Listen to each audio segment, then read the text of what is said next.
I never believed in the whispers that surrounded the Blue Ridge Mountains until I found myself tangled in their silence one autumn evening in 2012. It was late October, the kind of crisp season when the air tastes of wood smoke and fallen leaves, and people in Asheville, North Carolina, begin telling old stories with renewed conviction as Halloween creeps near. I had come for solitude, for a week away from deadlines and city noise, but I found something I still can't name. The Blue Ridge is full of beauty, yes, but locals will tell you beauty here always comes with a shadow. The Cherokee once spoke of the Nunahai, the spirit people said to live in these ridges, moving unseen yet brushing against the lives of travelers. Later, settlers whispered about the Singing Pass, a remote area where winds carried voices that didn't belong to any man. By 1912, hikers had vanished along trails near Craggy Dome, their belongings discovered neatly stacked as if placed there on purpose. In 1965, a park ranger named Walter Hensley reportedly went missing for 3 nights, only to return disoriented, barefoot, unable to explain where he'd been, though his logbook suggested he had kept writing entries during the time he was gone. I knew all this only vaguely, from the kind of campfire retellings people enjoy for thrills, never thinking of them beyond the warmth of the firelight. But in the last week of October, I set out alone to hike a stretch of the Mountains to Sea Trail, camping along the ridges above Black Mountain, and every step I took seemed to tighten those stories around me like a net. I arrived on October 27th, a Saturday, parking near the Craggy Gardens Visitor Center before it closed for the season. The sun was low, bleeding orange across the ridgeline, and a cold wind carried through the hollows. An elderly man was the last person I spoke to before heading out. He was locking up the center, and when he saw my pack, he smiled with something that wasn't entirely friendly. "Trail's quiet this time of year," he said. "Too quiet, some folks think. Watch your step on the ridge after dark. They say the mountain doesn't like being walked on at night." He chuckled like it was a joke, but his eyes didn't leave mine until I looked away. I started up the trail anyway, because warnings like that always sound like theater until you're alone and can't laugh at them anymore. The forest closed in quickly, a cathedral of oak and hickory, and the further I climbed the more I felt watched. Not by an animal. I know what rustling deer or circling crows sound like, but by something that pressed down from all sides, something waiting for me to acknowledge it. I forced myself to ignore the sensation, setting up camp about 2 miles and where the ridge opened to a view of distant peaks rolling like blue smoke. The sunset painted the sky in violent shades of red and violet, and as darkness took the valley, I remembered a line from a book I once read. Mountains are places where the earth speaks in silence. That night, silence had weight. Around midnight, I woke to what I thought was the wind, but it wasn't. It was rhythm, a low hum rising and falling as if the forest itself was breathing. At first I told myself it was just air pushing through the branches, but then I realized it carried cadence, like words too muffled to grasp.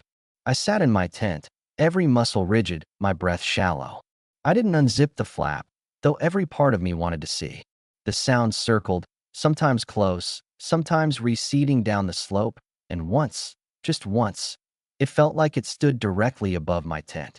I whispered to myself that I was dreaming, though I knew I was wide awake. When dawn finally came, I stumbled out into pale light, half expecting to find footprints or broken branches, but the ground was undisturbed, my campsite untouched. Still, the air felt wrong, charged, as if the mountain had taken notice of me. By the time I boiled water for coffee, I remembered the ranger's story from 1965 about vanishing for nights and coming back changed. And though I'd only been here one night, I felt marked, as if the mountain had drawn me into whatever ancient pattern swirled inside its ridges. I told myself I'd finish my loop by October 31st, spend Halloween back in town, laugh at myself for spooking so easily. But part of me already knew the mountain wasn't finished with me. The second day began with a deceptive sense of calm, as if the mountain wanted me lulled into thinking the night before had been nothing but nerves. Sunlight poured across the ridge, softening the forest into shades of amber and gold, and the crisp air carried the kind of stillness that makes you believe you're the only person alive. I hiked steadily eastward along the mountains to Sea Trail, climbing toward Craggy Pinnacle. The higher I went, the thinner the trees grew, and I could see the spine of the range stretching like the back of some sleeping beast into the haze. But what unsettled me was not the view. It was the way the forest seemed to hush as I passed. Bird song that had filled the morning fell abruptly silent whenever I reached a bend, as though the mountain itself were pausing to listen. By late afternoon, I reached a small clearing that gave way to a narrow pass. Locals called it the Devil's Courthouse, though I hadn't remembered the name until much later, when the old stories came flooding back. Standing there, wind pushing hard through the gap, I felt that strange hum again. The same low, rhythmic vibration I had heard in the night, but now it rode on the breeze in broad daylight. It wasn't constant, only flashes of it, like a note played too low for human ears yet still pressing into my bones. I told myself it must be the resonance of wind against rock, a geological trick, but the longer I stood there, the more it seemed patterned, intentional. That evening, I set camp lower on the slope, close to a spring-fed creek. The water gurgled over stone, grounding me, but as night fell, the forest regained its watchfulness. I had intended to keep a fire burning, but the wood I gathered burned too quickly, leaving only embers that threw tall, crooked shadows against the trees. It was in those shadows that I saw it, movement. At first only a flicker, as if a figure had passed just beyond the firelight, but when I looked directly, nothing remained. Then another. This time not a shape, but the impression of one, a density in the dark, like the forest had grown thicker in a single spot. My skin prickled and my mouth went dry. I called out, just a simple hello, my voice startling even me. No answer came, only the creek bubbling louder, as if drowning something out. I barely slept, jolting awake each time the night shifted. At one point, I opened my eyes to find my tent glowing faintly, not from the moon, but from a soft radiance outside, a diffuse light with no clear source. It pulsed once, twice, and faded, leaving me shaking with the awareness that I had seen it with my own eyes, not through the fog of half-dream. In the morning, I searched the ground for signs, burnt grass, strange markings, anything. There was nothing. The campsite looked ordinary, untouched. Yet my own belongings told another story. My boots, which I had left neatly by the tent flap, now faced the opposite direction, as though someone had turned them deliberately in the night. As I packed, unease turned into a kind of reluctant curiosity. I remembered something the Cherokee once said about the Nunahai, how they revealed themselves only to those who wandered too close to their paths, and how sometimes they would borrow travelers into their world for days or weeks before returning them. I wondered if that had been Walter Hensley's fate in 1965, the ranger who vanished and reappeared. Had he, too, seen lights and shadows, felt his belongings touched by unseen hands? That afternoon, fatigue weighed on me heavier than my pack. Each step forward felt like wading into unseen resistance, as though the air itself thickened against me. I slowed, resting often, and in one of those rests I heard it, the hum again, but closer, clearer. It was not just a vibration now. It was voices, overlapping, layered like echoes through stone. I couldn't make out words, only tones, yet it carried the unmistakable cadence of speech. What froze me was the recognition that the voices seemed to form a circle around me. I spun, searching the trees, but they stood mute and unmoving. Still, the sound pressed in, curling through my chest until I felt my heartbeat falter in rhythm with it. Then, as suddenly as it began, it stopped. Silence collapsed around me, so complete it rang in my ears. When I reached my next campsite near Graybeard Mountain, exhaustion dragged me into a heavy sleep. But the mountain wasn't finished. I dreamed, or thought I dreamed, of walking along a ridge at twilight, though my body still lay in my tent. In the dream, the trail ahead was lined with figures standing motionless on either side, tall and indistinct, their features blurred as though the air itself refused to hold their shape. They didn't move, didn't speak, but their presence filled the path like a wall. The strangest part was not their silence, but the recognition that bloomed in me. I felt as though I had seen them before, long ago, though I couldn't recall when or where. I woke gasping, my heart pounding against my ribs, the image still seared behind my eyes. Outside, the dawn had come, pale and gray, but the impression of being observed remained, lingering in the marrow of my bones. By then, October 29th, I realized I was no longer hiking a trail in the ordinary sense. I was walking inside a story, one written long before I arrived, one the mountain had been telling for centuries. And now, somehow, it was telling it through me. By October 30th, I was well into the heart of the mountains, far beyond any cell service or marked trail. My map had begun to feel irrelevant, as though the forest itself rejected my attempts to chart it. Every ridge and hollow seemed familiar and unfamiliar at the same time, as if I had walked here before in another life, though I knew I hadn't. The hum I had heard since my first night was constant now, threading through the trees, the rocks, even the water in the creeks. It was louder, almost insistent, vibrating through my bones as I hiked.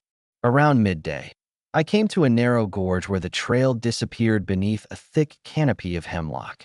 I hesitated, unsure if I should continue, but some invisible force drew me forward.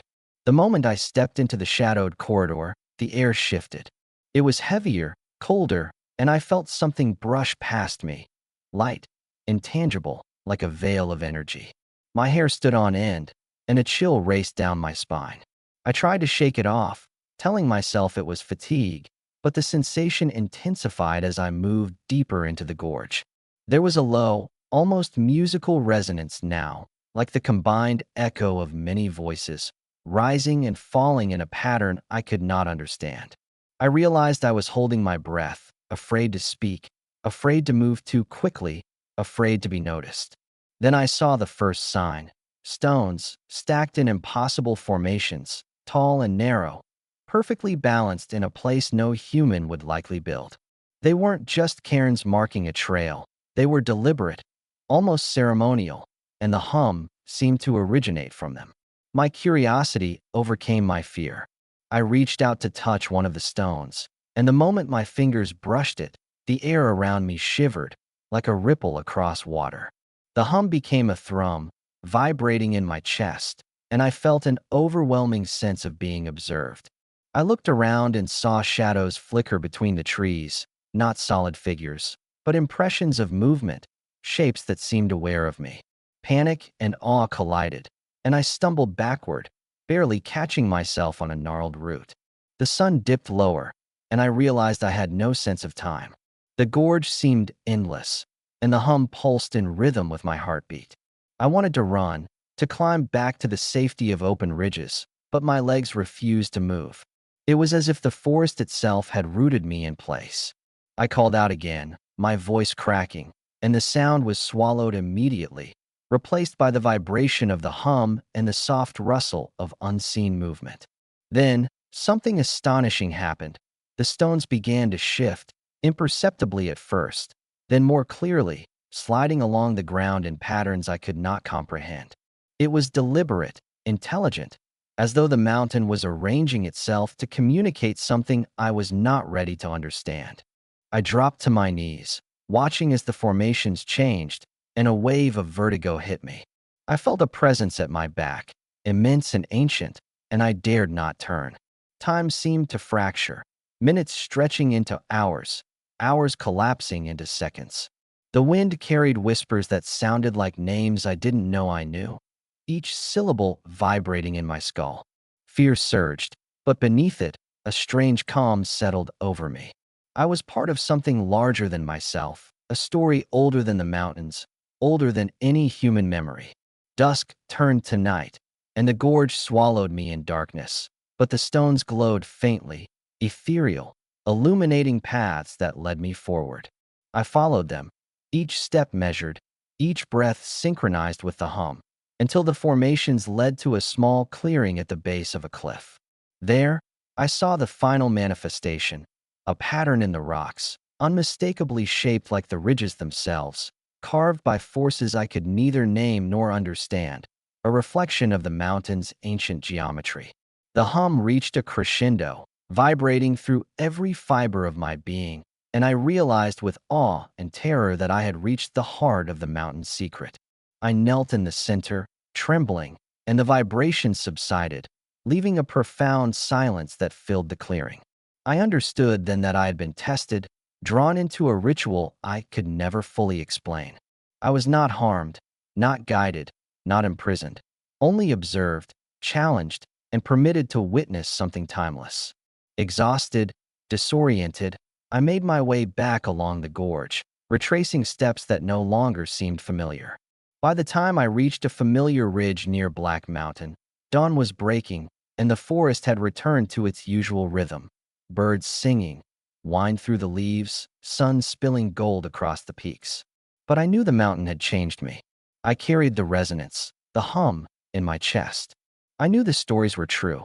I had touched the pulse of the mountains, glimpsed the hidden language of stone and shadow, and emerged with a knowledge too vast to describe, too strange to share without disbelief. Even now, years later, I can feel it beneath my skin, a reminder that some places are alive in ways we cannot name, and that the Blue Ridge Mountains have their own stories, written in silence, shadow, and subtle vibration, waiting for those who dare to walk their hidden paths. I returned to Asheville on October 31st, exhausted but compelled to write everything down before it slipped through my memory. The town felt smaller, almost unreal, as if the mountains had expanded me and left the rest of the world diminished by comparison. My journal filled quickly, each sentence trembling with the weight of what I had witnessed, and yet no words could fully capture the resonance of that gorge, the deliberate arrangements of stones, or the indescribable presence that had observed me. In the days that followed, I found myself revisiting the local archives, reading old ranger reports, newspaper clippings, and Cherokee oral histories, desperate to find context. I learned that similar accounts had been recorded as far back as the 1800s. Hikers vanishing, strange lights seen along ridges, whispers in the wind that could not be explained. Some were written off as exaggeration, fatigue, or superstition, yet the repetition across decades was undeniable. I also discovered that the very areas I had traversed, the Devil's Courthouse, Graybeard Mountain, the gorge where the stones shifted, had long been sites of local legends. Families told of paths that appeared and disappeared, of travelers who wandered lost for hours only to return with strange glances and silent stories. The older guides warned that the mountains have memory, and that anyone walking them is entering a conversation that has been ongoing for centuries. I understood this fully for the first time. Each hum, each shift in the shadows, was not random. It was a language older than English, older than any human map, and the mountain had spoken to me because I had listened. Slowly, I returned to ordinary routines, but the world felt different, flattened somehow, as if most of reality existed on a level I could no longer access. I walked streets, attended meetings, spoke with friends, yet every quiet moment, every hollow in a forested park, echoed with the rhythm I had carried from those ridges. I could no longer hike without feeling the pull of the mountains, the subtle vibration beneath my feet, guiding or warning me. Even years later, in 2017, I found myself drawn back to Craggy Gardens, this time with a small group of hikers who knew only fragments of the local tales. As we ascended, I felt the hum again, faint at first, teasing my memory. I guided them along the trail, careful not to reveal too much, for the experience was intensely personal. When we reached the gorge, they paused, unsettled by the shadows, the weight of silence, and I watched them feel the mountain's language without understanding it. That night, I camped alone again, under the same stars, and realized the resonance was now part of me permanently. I felt it when the wind stirred across the ridges, in the shifting patterns of snow and stone, in the whisper of leaves over old roots. It was not frightening anymore. It was recognition. The Blue Ridge Mountains had their story, and I had become its chronicler, its witness.